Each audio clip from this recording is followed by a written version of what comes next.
Selamat malam, bagaimana kabarnya semua? Baik ya? Wih, baik ya Deborah. Oke, sekarang sudah 18 orang yang masuk. Kita mulai aja sekarang ya teman-teman. Biar nanti teman-teman yang lain juga bisa ikutan masuk gitu. Dan nggak perlu takut ketinggalan karena ini sudah direcord oleh Mas Min Mika, lalu akan ditayangkan di YouTube kita gitu. Sekarang kita udah punya YouTube, jangan lupa untuk subscribe gitu ya.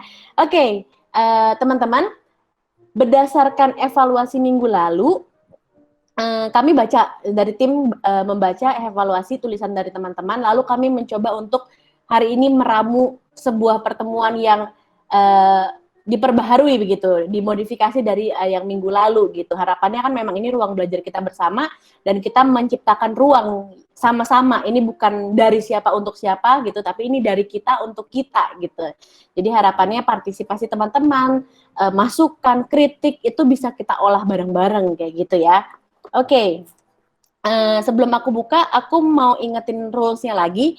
Jadi kalau nanti teman-teman ada yang mau bertanya, seperti minggu lalu, silakan tulis di kolom chat, begitu, dengan hashtag bertanya atau menanggapi, begitu. Lalu pakai titik 2, mau topiknya atau mau orangnya. Nanti aku sebagai moderator, aku akan menyebut nama teman-teman yang sudah bertanya, nanti baru dibuka mic-nya, baru bertanya langsung. Dan sesuai dengan permintaan Kak Denis minggu lalu, agar kita menjadi ada koneksi, koneksi emosional begitu, silahkan nanti kalau yang bertanya, mukanya ditampilkan, gitu ya. Jadi kita bisa lihat mukanya, bisa dengar suaranya gitu. Oke, terus yang selanjutnya adalah nanti dari Dasein Reading Club akan memberikan ya semacam sertifikat begitu, kenang-kenangan kalau kita sebut kepada teman-teman. Jadi nanti harapannya teman-teman bisa ikut semuanya, nanti akan kita buatkan dari tim sertifikat gitu ya. Oke, jadi teman-teman, minggu lalu kita sudah belajar bersama-sama begitu, menghayati, merefleksikan pemikiran dari Schleiermacher gitu. Nah hari ini kita bergerak ke bab yang kedua. Kita akan mencoba untuk mengupas si Dilthey ini. Aku ngecek nih cara baca ngomongnya nih, Dilthey. Aku nonton videonya Pak Budi Hardiman gitu yang di Salihara, beliau juga bicara Dilthey. Jadi kita baca Dilthey gitu ya. Nah, sebelum kita bahas pemikirannya, kita ini dulu ya, aku coba untuk menjelaskan kepada teman-teman secara singkat biografinya Dilthey gitu ya. Ini aku ambil dari buku yang Seni Memahami dan yang Lauren Smith kalau nggak salah itu yang judulnya adalah yang dikirimkan di grup itu loh. Nah, oke. Jadi Dilthey ini lahir di Jerman. Aku nggak ngerti baca Bribik ya itulah. Lalu hampir mirip dengan Schleiermacher, papanya tuh pendeta. Lalu tahun 1852 dia belajar teologi di Universitas Heidelberg. Jadi dia itu diharapkan oleh orang tuanya masuk teologi, belajar teologi dan jadi pendeta sama seperti papanya. Nah, 1854 dia pindah ke Universitas Berlin. Pada saat itu Universitas Berlin tuh ternama banget gitu. Nah, untuk belajar teologi, sejarah, nah di Berlin itu dia bukan ketemu fisik ya, bukan juga ketemu physical distancing, bukan, tapi dia menemukan tulisan dari Schleiermacher. Nah, lalu dia tertarik di tahun yang sama, dia mengambil filsafat. Jadi dia lulus teologi sama filsafat, itu double degree. Gitu, lulus di tahun yang sama dan excellent. Nah, selanjutnya 1864 dia kuliah lagi kan, terus dia meraih gelar doktor, disertasinya tentang Schleiermacher khususnya di etik gitu. Jadi ada apa dia dengan Schleiermacher tuh ada apa banget gitu. Nah, 1870 dia jadi terkenal karena dia menerbitkan tulisannya yang Schleiermacher itu. Kehidupan Schleiermacher volume 1. Nah, mungkin minggu lalu kita udah pernah bahas ya. Schleiermacher tuh gagasannya tebel gitu, bold, tapi tidak bisa kita baca dengan mudah karena sebenarnya dia tidak menuliskan gagasan hermeneutiknya. Dia kalau kata Budi Hardiman tuh dia cukup malu untuk pada masa itu ya, cukup malu untuk menulis sesuatu yang berkaitan dengan hermeneutik. Kalau untuk puisi, untuk tulisan-tulisan lainnya dengan isu-isu lainnya, itu semangat dengan bangga dipublish. Entah kenapa kalau hermeneutik rada malu, sehingga Schleiermacher tuh menjadi terkenal atau gagasannya bisa bertahan sampai detik ini dan menjadi booming itu karena salah satunya adalah pengaruh si Dilthey yang bersikukuh untuk mempopulerkan itu gitu. Nah, abis itu si Dilthey ini juga mengajar di berbagai universitas begitu, mulai dari Universitas of Basel, Kiel, Breslau, terus yang paling bergengsi adalah Berlin. Dia sampai mengajar di Berlin. Dan dia tuh karena saking pinternya, abis doktor tuh dia langsung bisa mengajar profesor gitu, langsung bisa mengajar. Biasanya kalau di Jerman itu karena saking banyaknya profesor, orang yang mau mengajar itu yang udah doktor, dia harus kayak menyantri gitu. Kalau kata Budi Hardiman, menyantri untuk bisa langsung ngajar gitu. Karena saking banyaknya di sana profesor sama dosen-dosen gitu. Nah, 1990 dia menerbitkan bukunya The Rise of Hermeneutics. Lalu 1911 ya? Oh, ini 1910 bukan 1990. Ini mah kita udah lahir. 1910 dia menerbitkan Rise of Hermeneutics. 1 tahun kemudian dia meninggal di Italia. Nah, pertanyaannya teman-teman, ada apa sih dengan Dilthey gitu ya? Kalau ada AADC ini lanjutannya AADD gitu ya. Ada apa sih dengan Dilthey? Nah, minggu lalu kita udah belajar tentang Schleiermacher. Dalam satu buku ini ada 8 yang kita bahas. 8 tokoh yang akan kita bahas. Ketika kita belajar tentang Schleiermacher, itu berkaitan juga dengan Dilthey yang hari ini kita mau baca. Kalau kita nggak ngerti Dilthey, kita akan susah atau mustahil, kata Budi Hardiman, untuk kita bisa memahami Heidegger. Kalau kita nggak baca Dilthey juga, kita akan susah memahami konsepnya Gadamer, mengenai tentang fusi dan horizonnya, karena titik berangkatnya adalah pemahaman atau gagasan, idea dari Dilthey yang hari ini kita mau bahas, gitu ya. Nah, hari ini teman-teman, kita akan mencoba untuk membuat sebuah sebuah kuis yang interaktif gitu ya. Silakan teman-teman buka ke www.menti.com, lalu masukkan kodenya adalah 237074. Ya. Oke, bisa. Nah, karena tadi kan aku jelasin nih bahwa si Dilthey ini tuh sangat dekat dengan Schleiermacher. Nah, ada baiknya sekarang kita untuk melihat apa sih merefresh atau recall gitu. Minggu lalu tuh apa aja kata-kata atau kosakata atau keyword penting tentang gagasan dari Schleiermacher. Ini udah masuk beberapa.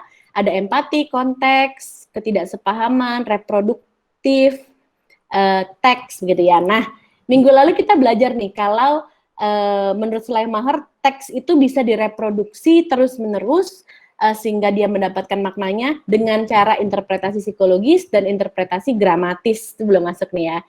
Empati paling besar begitu. Lalu teks gitu ya, hermeneutik romantik, betul.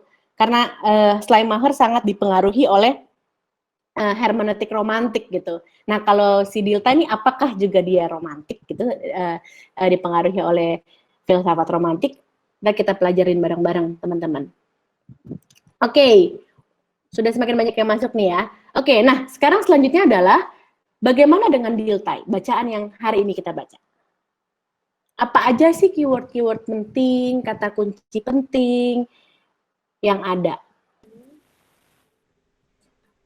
Erklaren.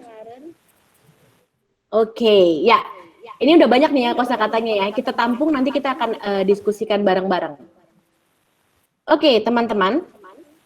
Sebelum kita masuk ke sesi diskusi gitu, kita akan membahas tanggapan teman-teman yang sudah mengisi di template yang sudah diberikan. Seperti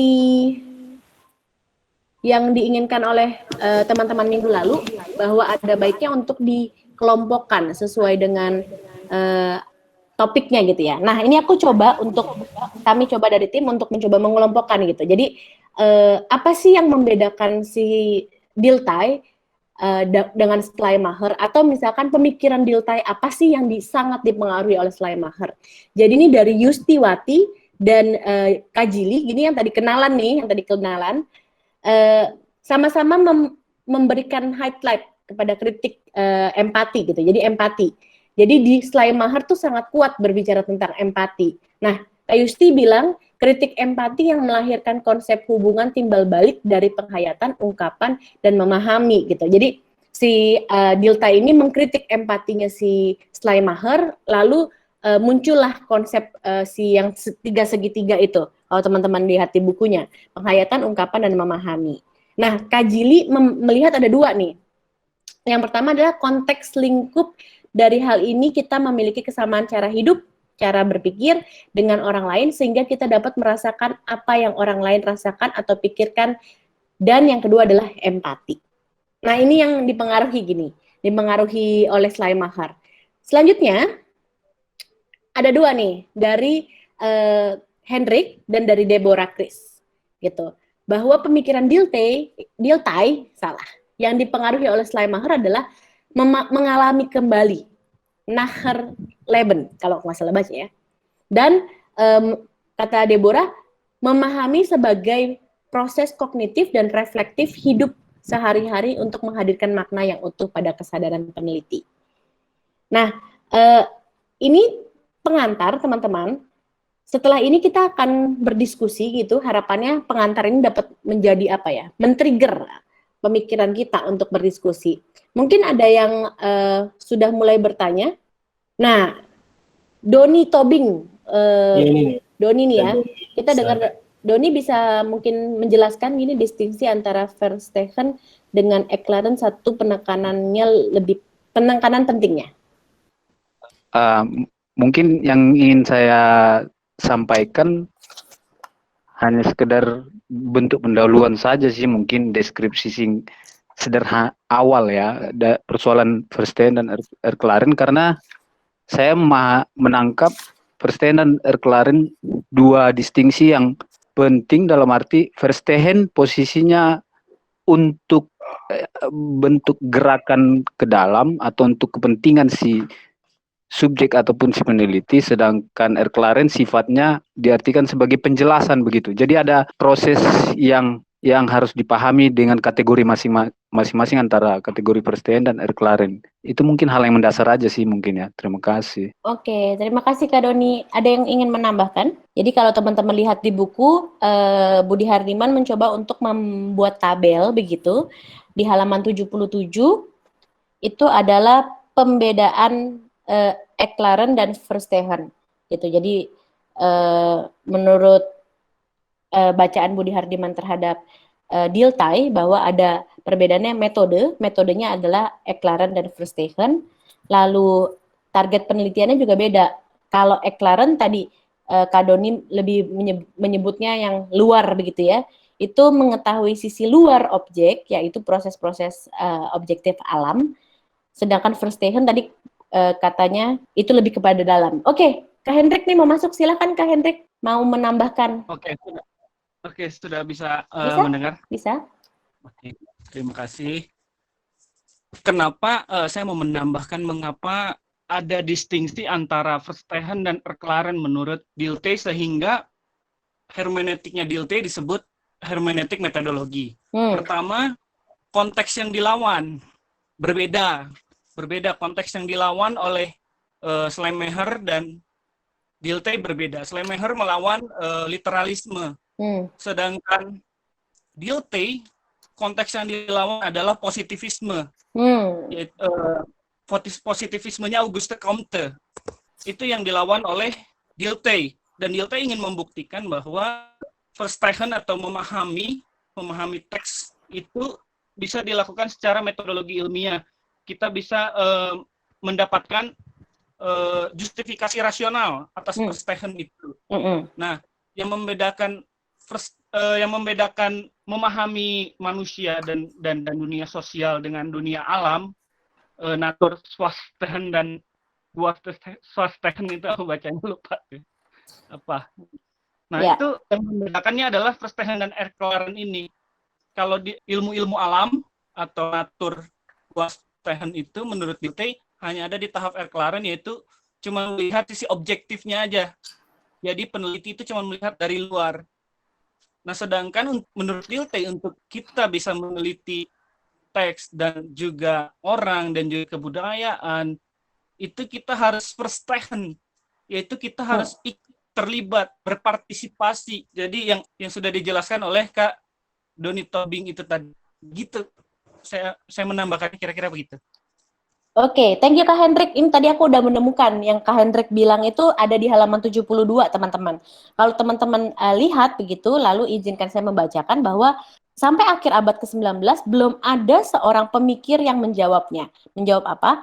Karena sampai saat itu ilmu-ilmu sosial kemanusiaan masih didominasi oleh positivisme yang dikembangkan oleh Auguste Comte, bacanya gitu ya, yaitu menggunakan metode ilmu-ilmu alam untuk mengetahui manusia dan masyarakat. Jadi manusia dan masyarakat ditempatkan sama seperti bagaimana orang memahami alam gitu. Pada abad itu, sampai sebelum abad ke-19 gitu, sampai sebelum si Dilthey ini lahir gitu. Jadi kalau boleh di-highlight gitu, tadi yang karena ada si Dilthey dan pemikirannya ini, jadi akhirnya kita bisa membedakan si, kalau nggak salah baca lagi, Geisteswissenschaften sama Naturwissenschaften. Kalau yang Geisteswissenschaften itu lebih kepada sosial, jadi sosial kemanusiaan gitu, mungkin lebih kepada humaniora begitu mungkin. Sedangkan yang natur itu lebih kepada ilmu alam gitu. Makasih Kak Hendrik. Sama-sama Kak. Yusti mau menambahkan katanya. Silahkan menambahkan Kak Hendrik dan Kak Doni. Kita masih berbicara di Eklaren dan Verstehen. Ya, terima kasih Fania. Jadi yang saya pahami itu sama persis dengan yang disampaikan oleh Kak Hendrik sama Kak Doni. Tapi mungkin saya menyampaikannya dalam bahasa yang lebih sederhana ya, karena mengingat beberapa orang tidak terbiasa dengan filsafat. Jadi sebelum pembahasan ini, Schleiermacher itu membahas mengenai pentingnya empati dari pembaca terhadap teks, bahkan terhadap penulis dari teks. Jadi supaya teks itu bisa terpahami dan tidak secara berlebih-lebihan diinterpretasikan atau ditafsir oleh pembaca, dia harus punya empati. Bahkan disarankan oleh Schleiermacher harus bertransposisi sehingga bisa memahami teks yang dimaksud oleh penulis. Nah, tapi di sini kelanjutannya di bab 2 ini si Dilthey bilang, menurut yang saya pahami ya, dan saya berusaha menyederhanakan disampaikan Kak Doni sama Kak Hendrik, empati itu tidak cukup. Empati dan transposisi itu hanya mengganti atau berusaha mentransposisi diri. Jadi berusaha menggantikan peran dari penulis, tapi kalau di Dilthey ini menggantikan peran daripada yang diteliti, dalam hal ini adalah manusia. Nah, tapi si Dilthey ini mengatakan tidak cukup sampai di situ, harus masuk atau harus menjadi roh. Jadi bukan hanya menggantikan, tapi harus menjadi, sehingga perlu masuk. Misalnya kalau peneliti, kalau mau meneliti, misalnya meneliti sabung ayam di Bali, dia nggak bisa melihat dari perspektifnya bahwa itu judi, atau dia hanya berusaha mentransposisi diri atau bermain peran bahwa dia orang Bali. Oke, bermain peran bahwa dia orang Bali, mungkin dia bisa memainkan sabung ayam itu, tapi belum tentu dia menghidupi roh yang dihidupi orang Bali ketika mereka melakukan sabung ayam sebagai ritual. Justru disarankan oleh Dilthey, supaya bisa menghidupi itu, harus masuk ke dalam masyarakat itu, harus menjadi diri. Jadi kalau tadi transposisi Schleiermacher, kalau di sini harus menjadi orang Bali, baru benar-benar bisa melihat atau bisa memahami apa yang dimaksud sabung ayam oleh orang Bali. Nah, itu sederhana sama contohnya. Thank you. Oke, thank you Yusti. Yusti menambahkan lalu mencoba untuk bergerak ke kritiknya Dilthey terhadap Schleiermacher ketika bicara tentang empati juga nih ya. Nah, aku jadi tertarik nih teman-teman. Tadi kan kita kenalan nih. Kita jadi sekarang total peserta yang sudah mendaftar di Dasein itu sudah 70 orang begitu. Dan yang sekarang sedang ikut hari ini 31 orang begitu. Nah, kita tuh dari latar belakang ilmu yang beda-beda. Kalau misalkan pakai pembagian dari Dilthey gitu, kita ada yang dari Geisteswissenschaften, ada yang dari Naturwissenschaften gitu. Kalau tadi teman-teman datang rada pagian gitu, tadi kita kenalan juga sama Kak Jili, backgroundnya biologi. Nah, mungkin biologi itu masuk ke dalam kategori yang Naturwissenschaften itu yang bisa didekati dengan positivistik gitu ya. Ada lagi teman-teman yang mau dinambahkan diskusi? Tadi Yusti sudah memulai satu kata lagi dengan empati. Empati ini kalau teman-teman yang baru hadir hari ini, empati ini topik yang cukup hot atau isu yang cukup hot pas minggu lalu gitu. Jadi kita bahas empati cukup lama minggu lalu karena saking bingungnya gitu. Apa sih maksudnya empati menurut Schleiermacher gitu. Boleh, Kak Mordecai mau menanggapi topik. Silakan Kak Mordecai, dinyalakan. Oke, makasih untuk kesempatan. Yang boleh dijelaskan ini yang penting yang seperti Kak Fania katakan adalah sebuah diskursus mengenai ilmu alam dan juga ilmu sosial atau ilmu humaniora. Itu kalau baca buku filsafat ilmu pengetahuan dalam kajian sosial itu kelihatan sekali suatu distingsi antara ilmu alam dan juga ilmu sosial, atau ilmu alam bisa disebut ilmu pasti seperti itu. Tapi kita harus dudukan juga bagaimana proses pengetahuan itu berasal. Nah itu kalau mau menjawab pertanyaan yang Kak Fania yang tadi, tentang kalau misalnya dalam ilmu alam atau ilmu pasti itu selalu ada di dalam satu horatom genos kalau menurut Plato, dunia ide. Jadi segala pengetahuan itu selalu ada dalam dunia ide, kemudian disampaikan ke dalam atau ditarik dari otak ke dunia sosial atau dalam lingkungan. Tapi berbeda dengan ilmu sosial yang itu berasal dari ungkapan, kalau dalam bahasa dalam bahasa Dilthey ini kita selalu always ungkapan dulu baru penghayatan gitu. Jadi pengetahuan atau proses pengetahuan itu dikritik oleh kaum ilmu sosial kepada ilmu alam, bahwa segala pengetahuan itu bukanlah dari otak segala sesuatu, tapi semuanya berasal dari kehidupan sosial yang kemudian dihayati, diinterpretasi dalam termasuk di otak gitu kan. Dirasakan jadi tidak dulu ya, tidak gitu. langsung secara metafisis gitu kalau dikritik oleh Dilthey sendiri kan. Jadi persoalannya bukan persoalan metafisik tapi persoalan epistemologi gitu kan, itu yang dikritik oleh Dilthey, saya pikir. Jadi itu juga ada persoalan juga dengan Erik Laran dengan Verstehen, di mana kalau Erik Laran lebih kepada, kalau dalam bahasa Bapak Budi Hardiman itu analisa kausal. Jadi segala sesuatu itu ada sebab akibat. Jadi misalnya seperti ini contoh dalam memahami sesuatu. Misalnya COVID-19 misalnya. Nah, macam-macam orang dengan berbagai macam pikiran dia akan menafsirkan bahwa COVID-19 ini adalah akibat dari dosa manusia ataupun hukuman dari Tuhan. Nah, itu cara berpikirnya Erik Laran, karena sebab akibat dan lain sebagainya tidak dijelaskan dari sisi dalam gitu kan. Tidak dijelaskan dari sisi dalam, itu hanya dari sisi luarnya. Artinya kita mencari persoalan epistemologis gitu. Ya kan, bukan persoalan metafisik atau persoalan ya karena ini sudah memang begini. Nah, itu orang-orang ilmu sosial, apalagi kalau kita sosiologi agama, kita itu tidak menjelaskan agama itu tidak hanya menjelaskan sebagai sesuatu yang wahyu gitu, tapi dia bisa dijelaskan kok. Dia bisa dijelaskan secara empiris bahwa ternyata agama itu juga terlibat dalam fenomena masyarakat gitu. Dia bisa dijelaskan, tidak datang langsung dari atas ke dalam kehidupan manusia, tapi itu diinterpretasi terus, kemudian muncul artefak-artefak, situs-situs akibat dari penghayatan kita terhadap sesuatu.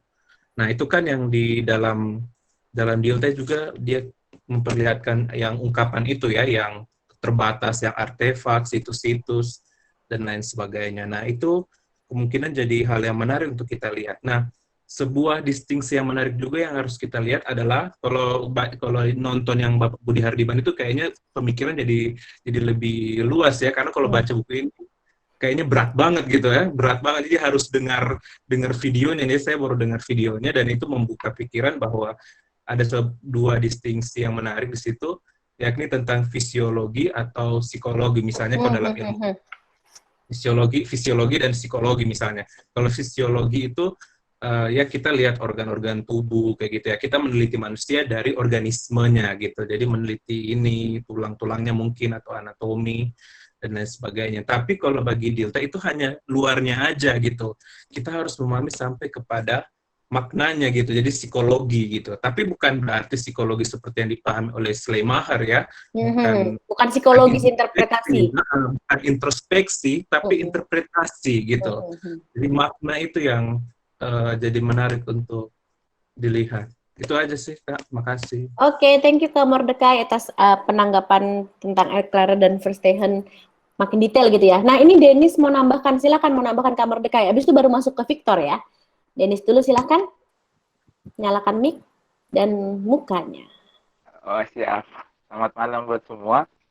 Malam. Sebelum saya menanggapi Kamar Dekat atau menambahkannya, saya tadi tiba-tiba langsung kepikiran yang Kamar Dekat bilang itu ternyata lebih mudah nonton videonya daripada baca buku.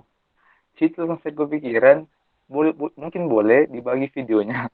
Karena memang buku ini saya juga baca itu berkali-kali putar-putar baru dipahami. Jadi mungkin nanti bisa dibagi video yang terkait supaya kita juga bisa memformulasi ya supaya ada video ini maksudnya dari buku ini.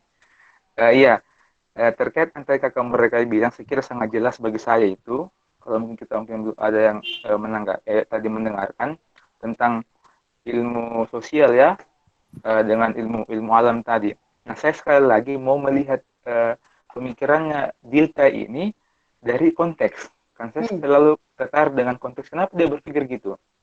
Tadi kakak Hendrik sempat menyinggung ya bahwa kalau di Schleiermacher itu adanya pemahaman yang sempit terhadap teks disebut literalisme. Nah, sekali lagi Dilta ini berhadapan dengan sebuah konteks dua hal. Yang pertama ialah industrialisasi, yang kedua itu kan dikatakan politik monarki. Nah, kalau Schleiermacher kemarin kan tentang berhadapan abad pencerahan, Rasio, Hegel dan Kant itu tokoh mempengaruhi. Memang juga dipengaruhi oleh Dilta ini kan dengan Hegel, tapi kan konteksnya itu lebih kepada industrialisasi di mana elit-elit kapitalis itu cukup menguasai ya, ditambah lagi tekanan dari politik monarki, sehingga orang melihat yang lain itu cuman yang tadi katakan Kak Hendrik, melihat cuma sisi lahiriah dan materialnya. Nah itu kan sempit sekali, masa kita menilai orang cuma dua hal itu sementara manusia lebih kaya daripada itu. Sehingga di sebenarnya juga ini juga hermeneutik juga sebenarnya perlawanan juga sebenarnya kan. Nah, menariknya lagi dia kan dipengaruhi oleh Lebensphilosophie atau filsafat kehidupan itu. Nah, jadi gagasan dia karena keadaan yang mencoba melihat manusia secara sempit, karena dia juga dipengaruhi oleh filsafat kehidupan yang dimana itu mau berjuang keras untuk mengedepankan kehidupan batin. Jadi bukan jangan dilihat sisa, tapi kehidupan batin itu yang lebih penting. Karena memahami manusia itu yang tadi katakan ya, kita bukan ada jarak seperti ilmu alam itu, tapi kita menjadi manusia itu atau menjadi bagian dari masyarakat itu sehingga kita mengerti itu. Itulah Verstehen sebenarnya dapatkannya. Nah, ada juga gambar yang bagi saya itu yang terkait dengan kehidupan batin itu halaman 75 ya. Dan memang sangat jelas sebenarnya bagaimana sih kita memasuki itu kehidupan batin orang sementara kita tidak sehingga ini juga menjadi kritiknya kan bukan empati psikologi tapi interpretasi. Ya. Jadi dia gambarkan kita ini hidup di tempat yang sama. Saya sempat berimajinasi ya. Mungkin begini mungkin katanya Dilta ya. Kita mungkin sama-sama makan nasi. Kita mungkin sama-sama tinggal di gunung toh. Pasti kita sama-sama naik gunung. Mungkin kalau pagi kita bangun cepat ke padi. Jadi pasti konteks bersama itu menjadi sebuah dasar kita bisa membangun gagasan tetapi tidak lebih dari tapi tidak dalam, sehingga interpretasi itu kita menilai orang ibarat ini semacam menerka-nerka itu karena kita hidup di sama lalu kita mampu memahami dia. Nah itu yang sehingga dia kan mencoba meneruskan justifikasi itu terhadap ilmu sosial bahwa jangan kita menilai masyarakat dari ilmu alam tapi menjadi bagian dari mereka. Nah, intinya dari situ ialah 3 kata itu ya, yang segitiga tadi kakak bilang tentang ungkapan dengan penghayatan. Tadi kakak Justi sempat menyinggung itu. Nah, sebenarnya saya coba membahasakan dengan contohnya Geertz tentang etnografi itu. Sebenarnya penghayatan ini sebenarnya kan suatu pemahaman yang sudah ada di masyarakat. Mai sabung ayam kan, sabung ayam itu. Itu orang Bali sudah ada penghayatan tentang yang dinamakan itu sabung ayam. Nah, Geertz itu mencoba menjembatani perselisihan itu dengan antara penghayatan di pikiran kita dengan ungkapan ini kan sebenarnya ekspresinya. Jadi apa yang dipahami orang Bali dan apa yang dilakukan kita coba menghubungkan itu.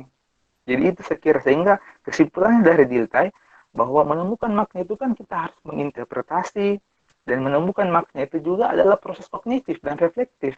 Dan pendekatannya itu bukan eklaran, tapi kita harus menjadi bagian dari masyarakat itu, sehingga memang bukan sebuah hermeneutik lagi memahami teks, tapi hermeneutik metode ilmiah kan gitu. Itu mungkin Kak. Makasih.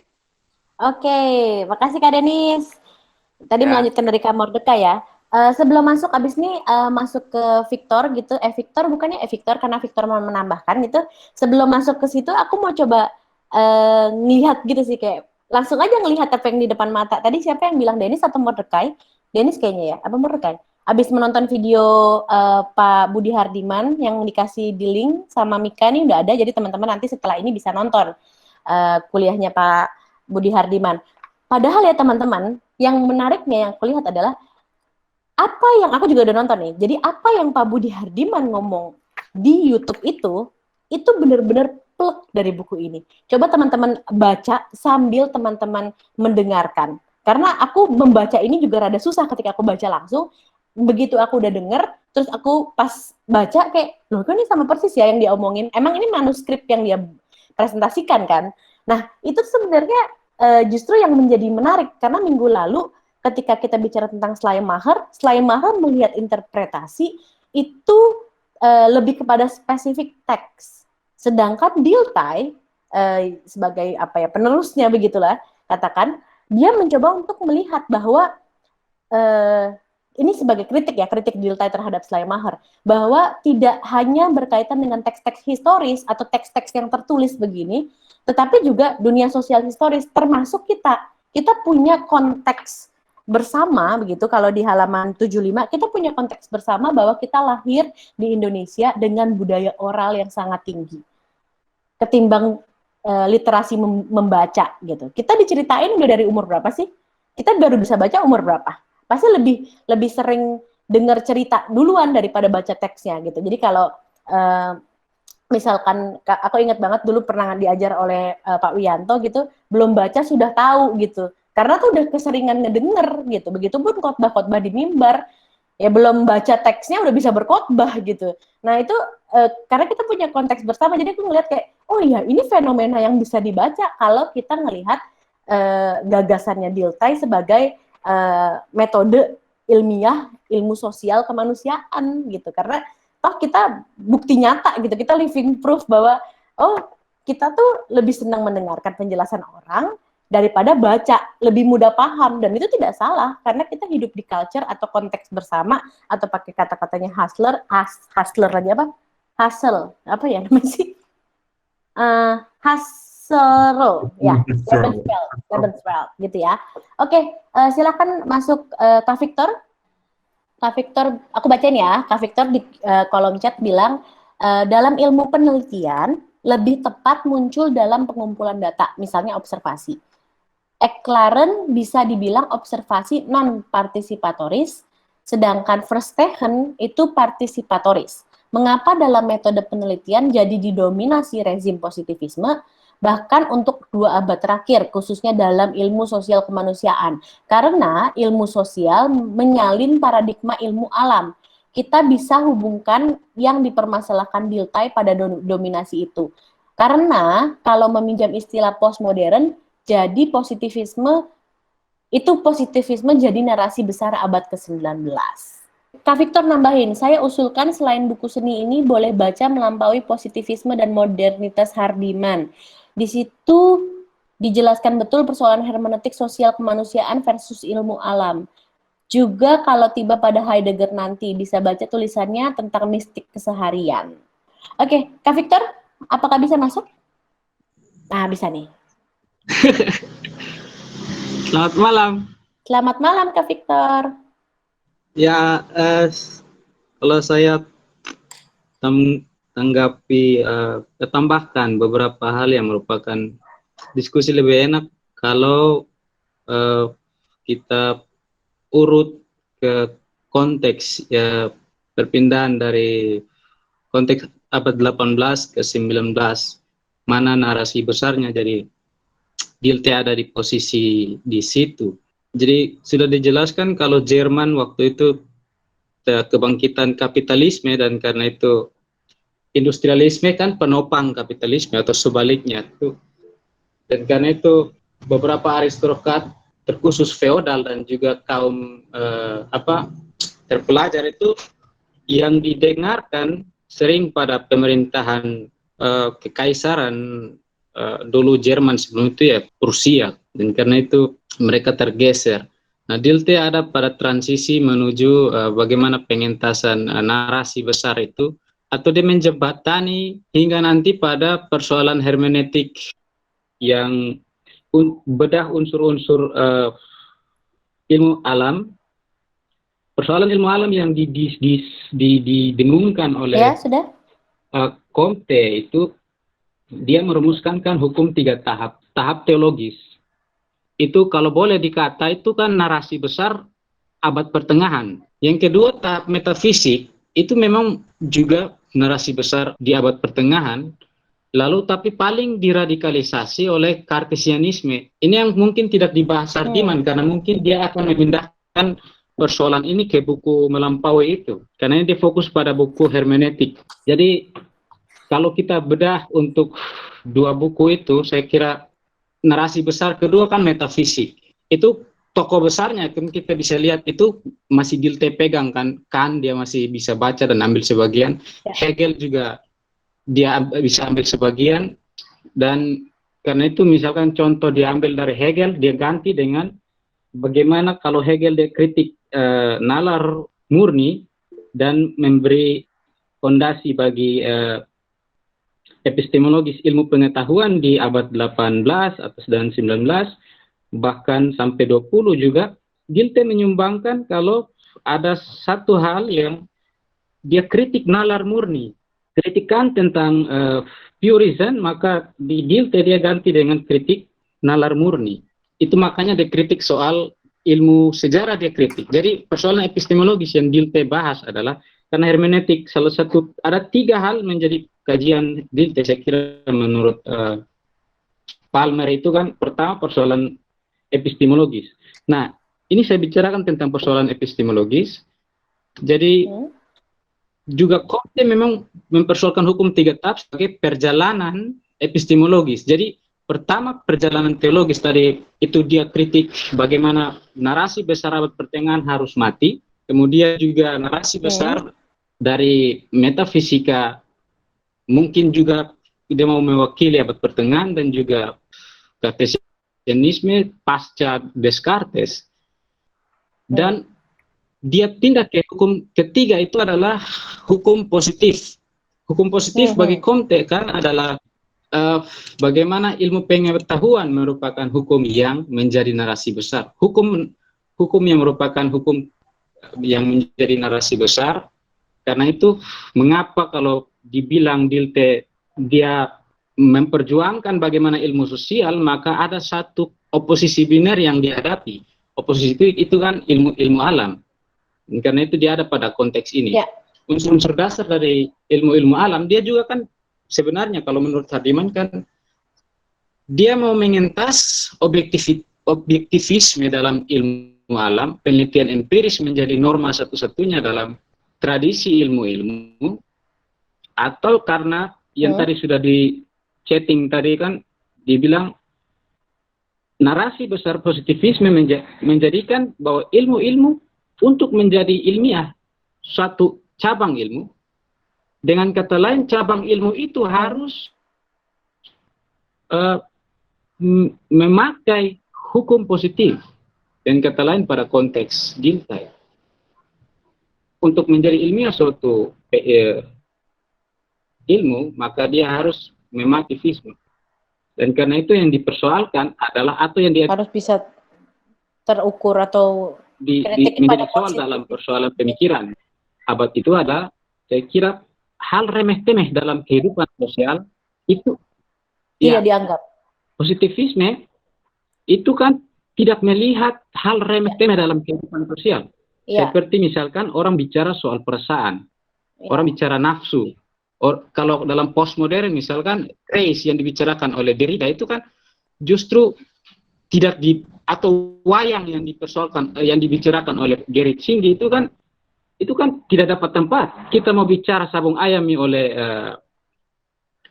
antropolog yang berkarya di Indonesia itu kan tidak dapat tempat. Dan karena itu apa yang diperjuangkan Dilthey itu memang merupakan jembatan supaya memperbaiki bagaimana orang menyambut satu model baru atau menghidupi jalan ke ilmu-ilmu sosial.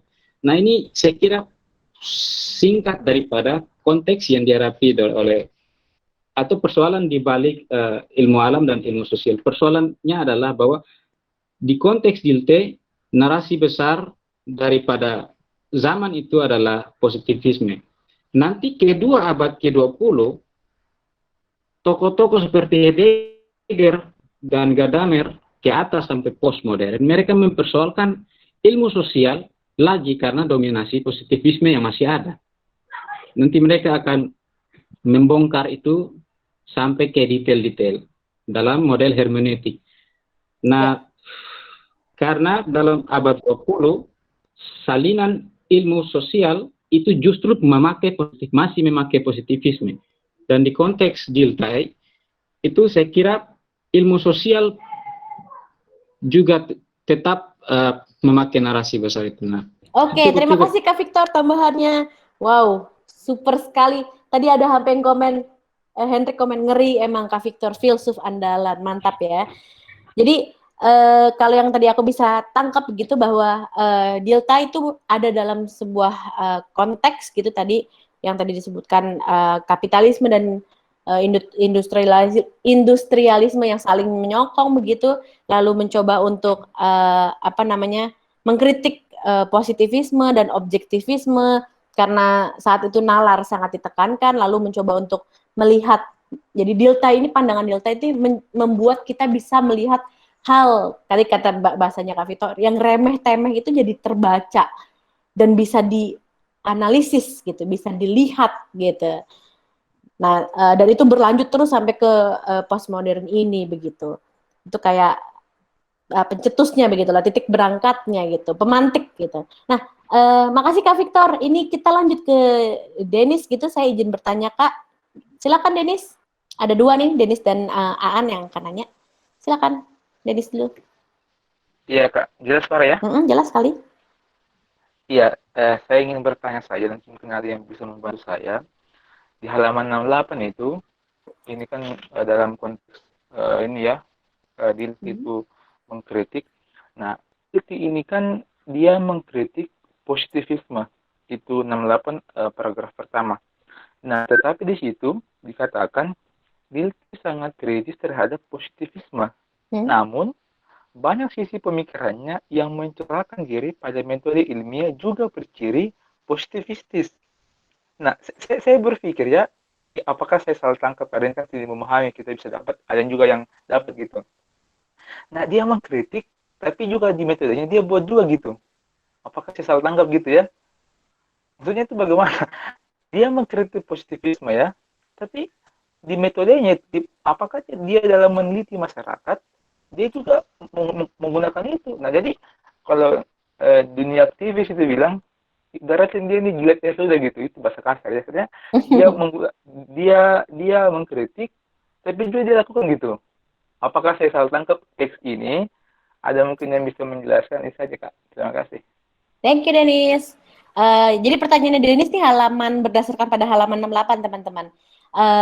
Kalau ada yang mau menanggapi, silahkan langsung bilang tanggapi. Tapi sebelumnya kita dengar dulu pertanyaan dari Aan ya. Aan? An Priyadi masih ada di sini kah? Boleh dinyalakan speaker dan videonya. Silakan bertanya. Masih adakah di situ? Oke. Sambil menunggu Aan gitu, adakah yang mau bertanya atau bertanya boleh, menanggapi boleh begitu ya. Kita mah di sini santai aja. Tapi aku jadi iya juga sih. Bertanya-tanya juga kepada Asbaca yang 68. Oke, Aan udah masuk. Silakan Aan. Apakah suara saya kedengaran? Jelas sekali Mas Aan. Oh iya. Selamat malam teman-teman. Dalam hari ini saya awam. Oleh sebab itu sebelum habis waktunya saya kok pengen bertanya. Yang pertama adalah sebenarnya apa yang dicari dari hermeneutik DLT ini? Yang pertama, yang kedua, lalu melalui apa mencarinya itu? Dan yang ketiga, bagaimana caranya sampai kepada apa yang dicari melalui hermeneutik DLT ini? Sekali lagi mohon pencerahannya para senior. Terima kasih. Selamat malam. Oke, makasih Mas Aan. Tadi Mas Aan berarti nanya apa yang dicari dari Dilthey, lalu melalui apa, sama yang ketiga apa Mas? Bagaimana caranya sampai ke situ? Oke. Bagaimana caranya begitu ya? Adakah yang mau menanggapi teman-teman? Kalau aku boleh tadi menjawab begitu dari penjelasannya Kak Victor, begitu terus dari diskusi kita bersama sampai di titik ini bahwa kalau menurutku yang ingin dicari atau misalkan apa yang ingin ditemukan ketika kita membaca Dilthey adalah bagaimana persoalan sosial kemasyarakatan itu bisa dilihat atau dipandang atau diperlakukan sebagai penelitian ilmiah, metode ilmiah. Karena tadi kita juga sudah diskusi bahwa pada masanya itu, pada abad ke-18 awal 19 begitu, itu sangat menekankan positivistik. Jadi sangat menekankan nalar rasio bahwa semua itu bisa diukur benar salah, sebab akibat segala macamnya itu dengan sangat logik begitu. Lalu bagaimana dengan hal-hal contohnya hal-hal aku pakai pinjam lagi ya bahasanya Kak Victor, remeh-temeh yang tidak bisa diukur dan hanya bisa diobservasi dengan etnografi, fenomenologi. Itu kan sebuah metode penelitian sosial di kemudian hari. Nah, jantungnya atau yang membedahnya itu adalah pertama kali dipantik oleh si Dilthey ini, menurutku ya.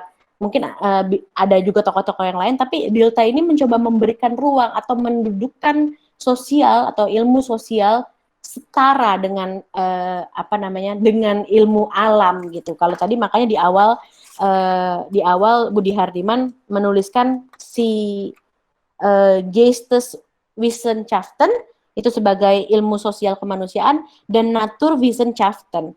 Nah, kalau yang aku menanggapi Mas Aan lalu melanjutkan kepada pertanyaannya Dennis, itu jadi nyambung gitu, bahwa kok Dilthey ini kesannya mau lepas dari positivistik, tapi pada metode ilmiahnya juga masih positivistik begitu.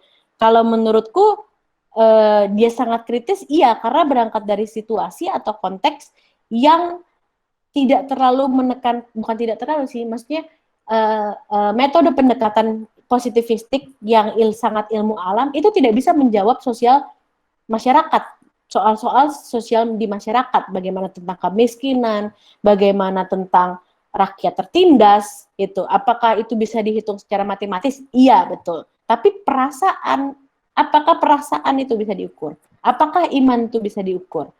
Ada hal-hal yang tidak bisa diukur secara eksak.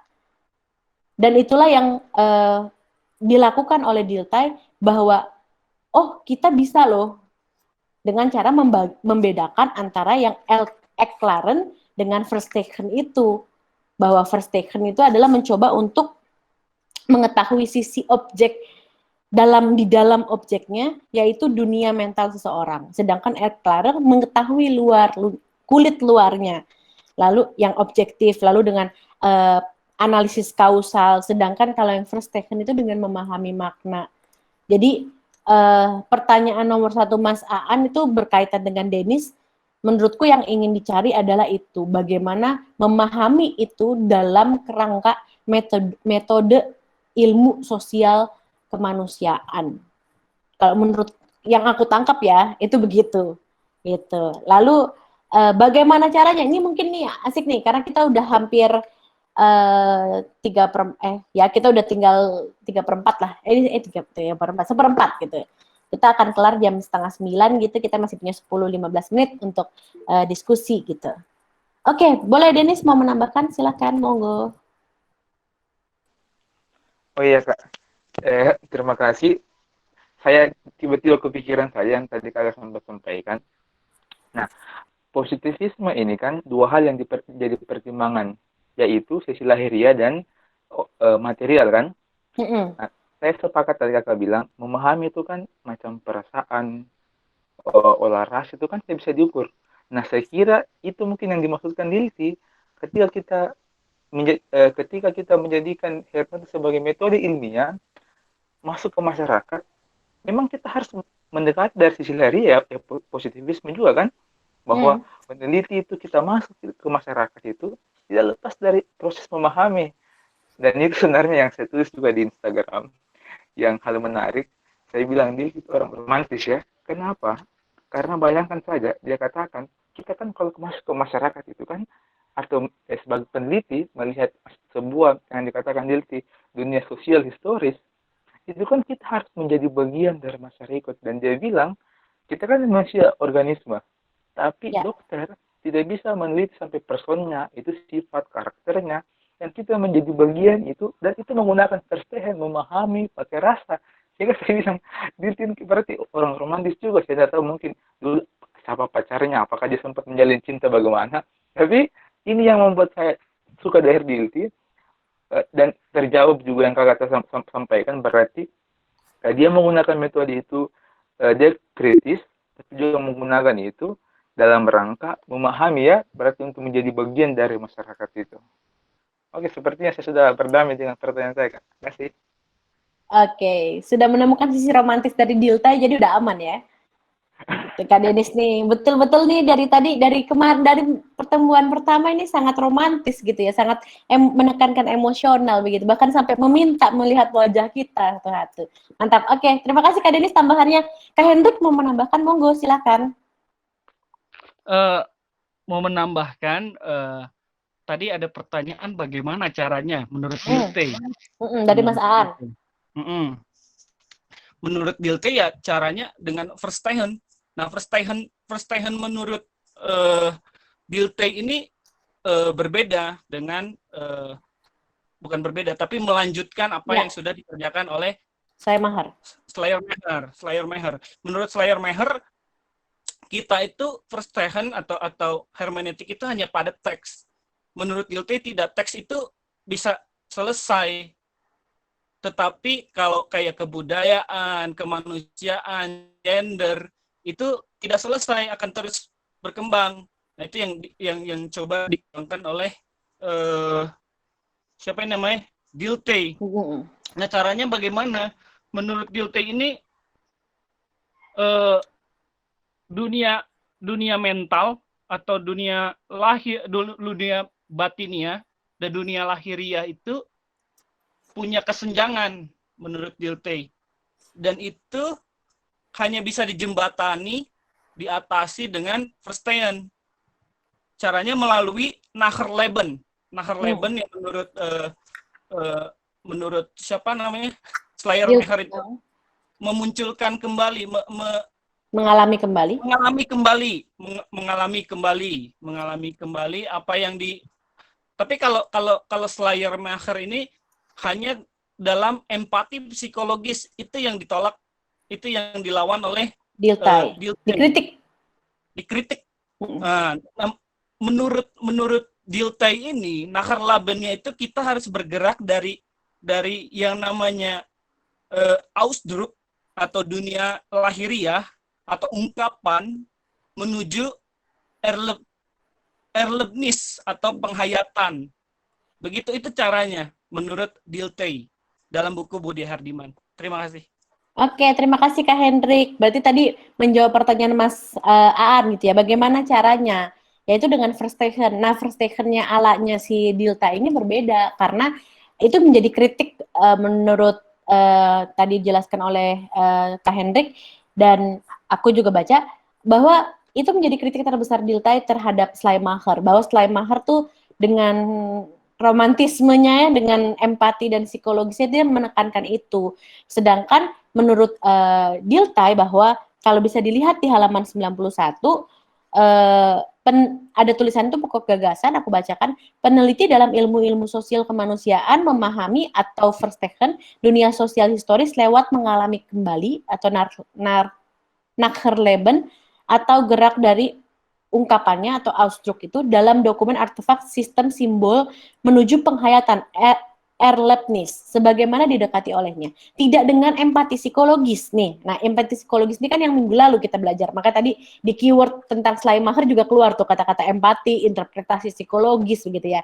Nah, menurut Dilthey itu bisa dipahami, pemahaman atau memahami verstehen itu dengan interpretasi atas data dan konteks berdasarkan maknanya gitu. Jadi caranya adalah dengan masuk ke dalam konteks di mana yang mau kita teliti gitu. Kita tidak bisa mau meneliti, kalau di sini contohnya Gerd dengan sabung ayam, kita tidak bisa mau meneliti sabung ayam tapi kita tidak masuk di dalamnya, tidak hidup di dalamnya, tidak observasi partisipatoris di dalamnya kayak gitu. Victor mau bertanya, kalau dalam pikiran Dilthey sebagai hermeneutik, lalu ia persoalkan apa yang menjadi masalah pada positivisme dan persoalan hermeneutik sebagai usaha menangkap makna.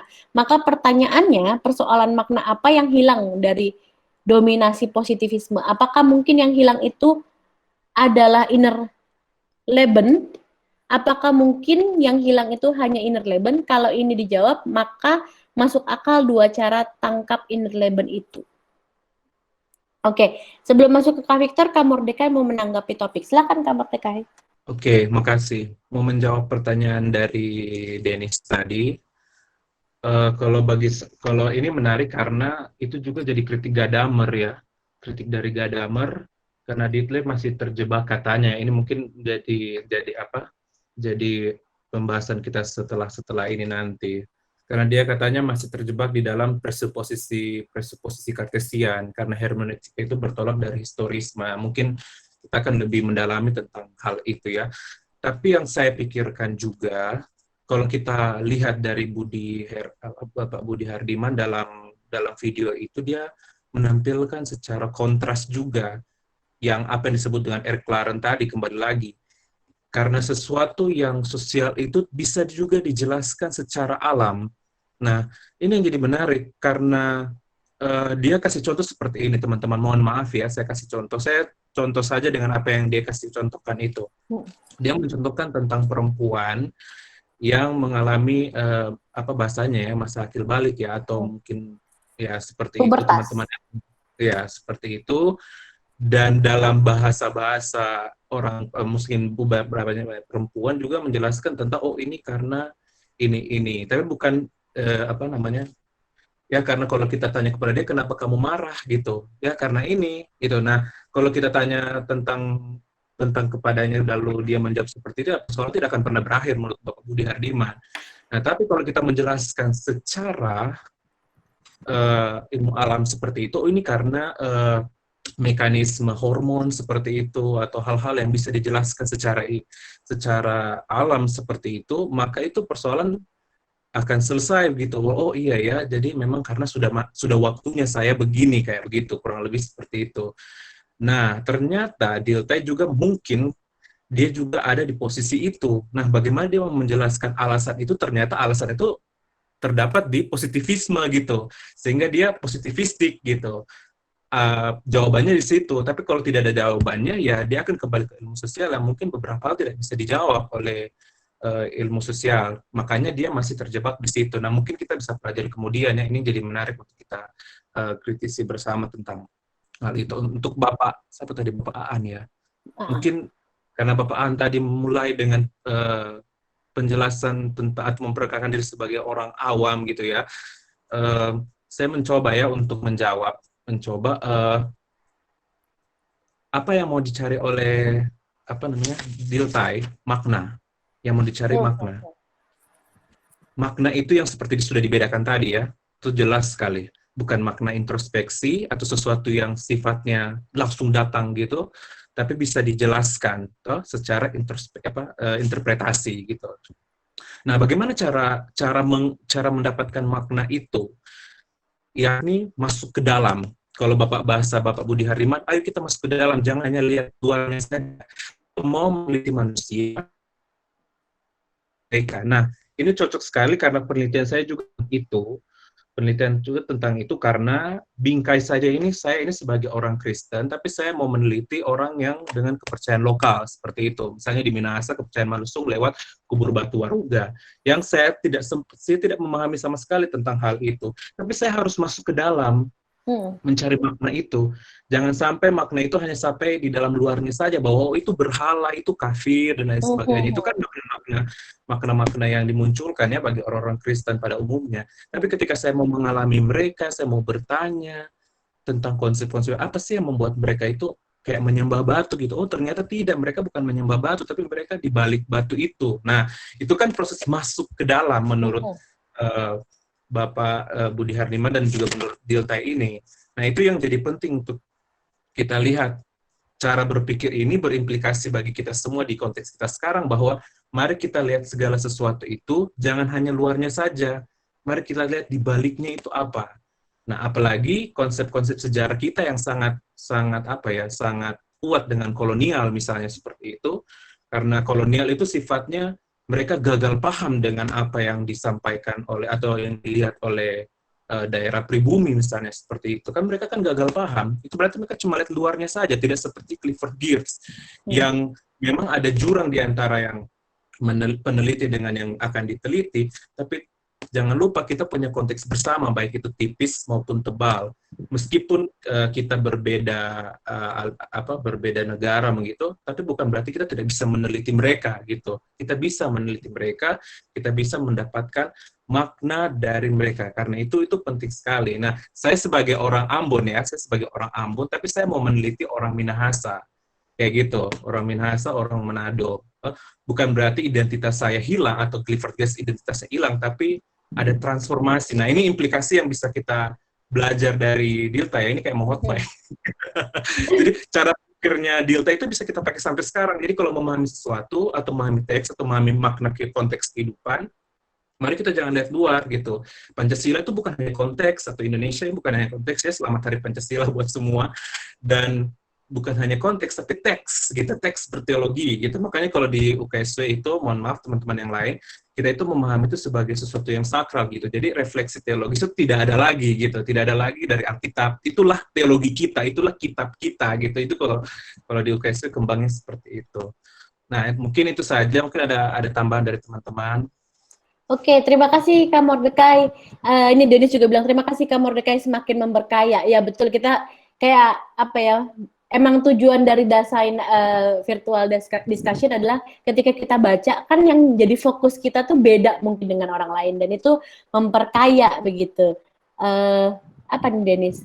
Oh, Kakak Mordecai orang Ambon ya, boleh panggil Kakak Nyong dong? Boleh Kak? Boleh sekali. Boleh Denis, boleh. Dan ini kita tujuannya jadi kenal satu sama lain juga gitu, memperluas relasi. Bercanda Kak. Oke. Ini Kak Victor lagi bertanya, kalau dua cara tangkap itu penting and mampu dapat inner Leben, maka itulah hubungannya dengan fenomenologi dari Husserl. Ya, oke. Ini jadi semakin ini ya, jadi semakin mendalam begitu. Tapi teman-teman sayang sekali, kita ini sudah di penghujung waktu begitu, karena memang kami plotkan hanya 1,5 jam paling maksimal gitu, karena kalau lebih dari itu kita semua akan pedot gitu otaknya, tapi di ruang diskusi tetap dibuka. Jadi dalam Dasein virtual discussion, Dasein reading club ini kita tidak ada yang namanya penyimpulan atau kesimpulan, karena ketika kita menyimpulkan, kita menafikan proses diskusi yang sedang berjalan terus-menerus. Artinya kalau kita simpulkan itu artinya kita mengikat dari benang merah satu, terus itu dipegang bagi semua, jadi kayak ibu-ibu abis dari gereja bagi-bagi Brennebon bawain pulang gitu, enggak, tapi kita terus berdiskusi, ruangan diskusi wadah ini terus dibuka sampai besok, jadi kita tetap bisa berdiskusi, mendalami lagi tentang Dilthey atau fenomena-fenomena sosial yang mungkin bisa dibaca dari kacamata Dilthey begitu ya.